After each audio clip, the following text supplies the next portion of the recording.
So the Philadelphia Eagles and Niners are finalizing a trade to send Bryce Huff to San Francisco. Apparently, Huff has already reworked his contract to make this trade happen. It's not official just yet, but I'm sure the time I post this, it will be.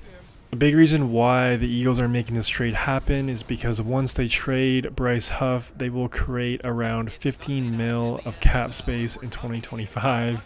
So it's definitely a lot of money, and you kind of have to speculate that maybe they're working on another trade. Maybe Jalen Ramsey, maybe someone else, maybe Jair Alexander, you never know. But 15 mil of cap space, I feel like that's definitely a sign of something coming for Howie Roseman and company. So definitely stay tuned on that end.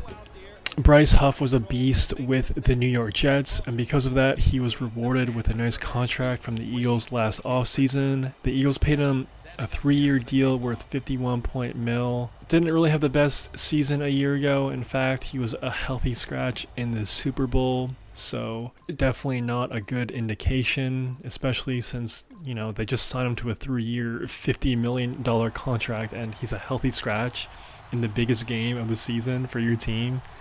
So I feel like this trade was inevitable. He only had 2.5 sacks and 1 forced fumble across 12 games, only started 6 times. So not great. And as far as the Niners' perspective, you might be asking yourself, why would the Niners want to acquire this guy who just had a terrible season and he's still on this pretty rich deal? It's pretty much only because Robert Saleh was the head coach of the Jets when Bryce Huff was pretty good. So, John Lynch, Robert Saleh, they obviously trust each other a lot. You kind of got to love that.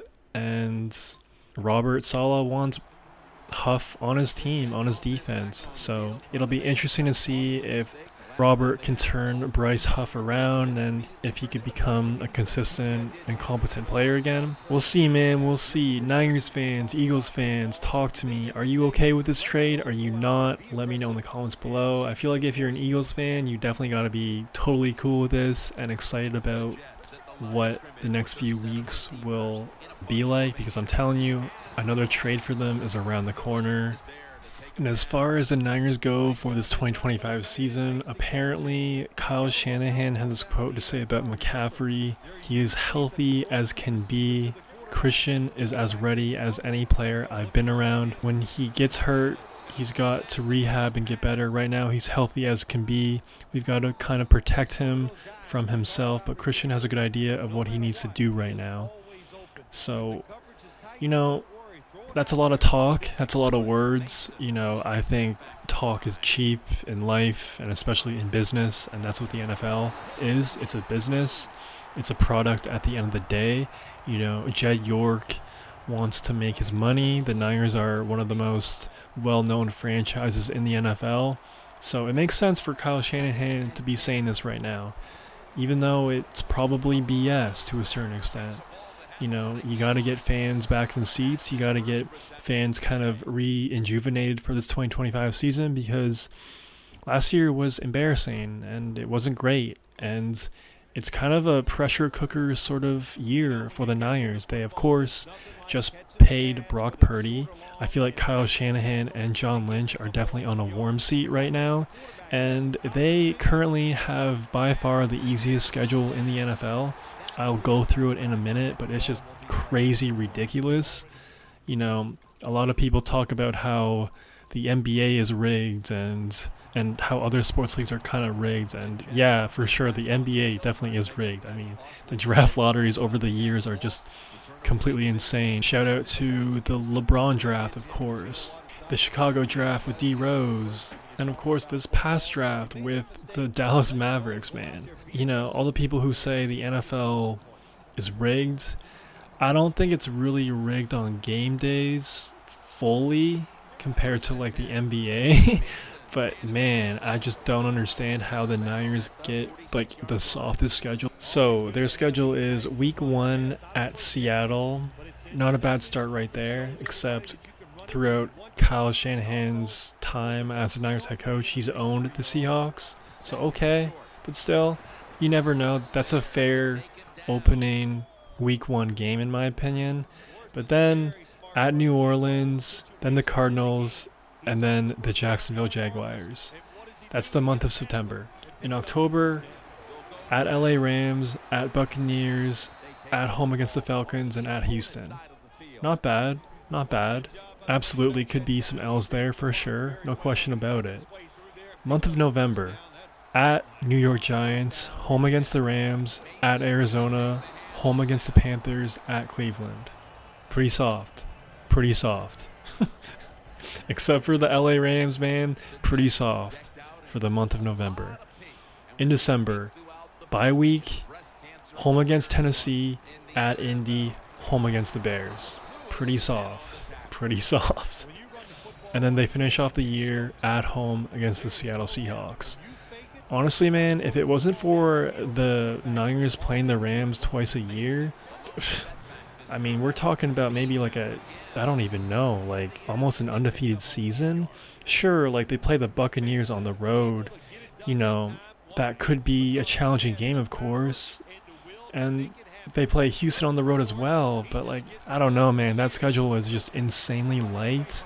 And I don't really understand how they got this schedule. I don't know how the schedule makers do their job. There's actually been a lot of conversation about changing the schedule in the future, and you know, the overall conversation about reseeding teams once it comes playoff time, because this just doesn't make any sense to me. And I don't know if they just pick a team out of a hat, because, you know, the Niners were almost a 500 team a year ago, and for some reason they get the softest schedule in the NFL. I understand every single season you have to play a certain set of teams, but I just don't know how that's fair. Like, I feel like the worst teams from the following year should get the easiest schedules. You know, they already get the highest draft pick, so why not give them the easiest schedules?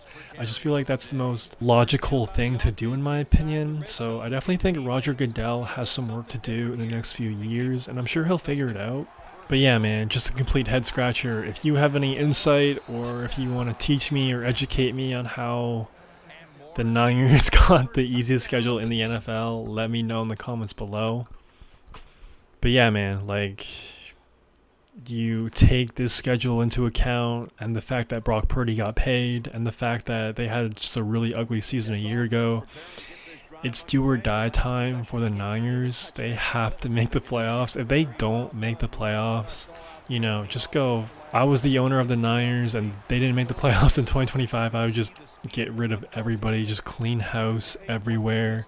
You know, will Christian McCaffrey stay healthy? Probably not. I still don't know why they traded Jordan Mason.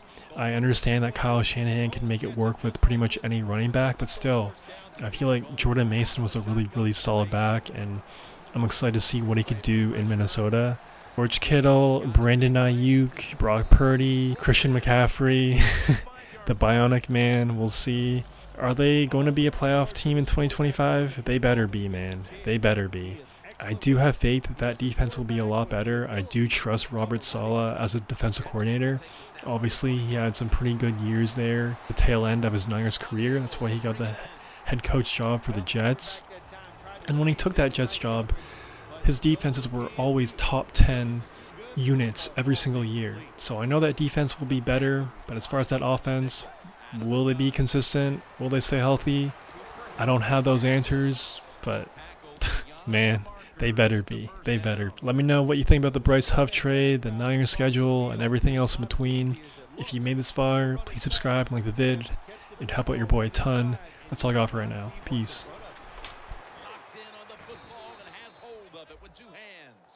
The Jets are going to burn the first of their 3 timeouts right here. Only 9 yards to go. First down here after the completion from the gun. Scrambling out of the pocket. Ball is out. The Jets will take a second here to talk things over as they call a timeout on second down. Second and goal from the 2. Now on the move, into the end zone for the touchdown. A big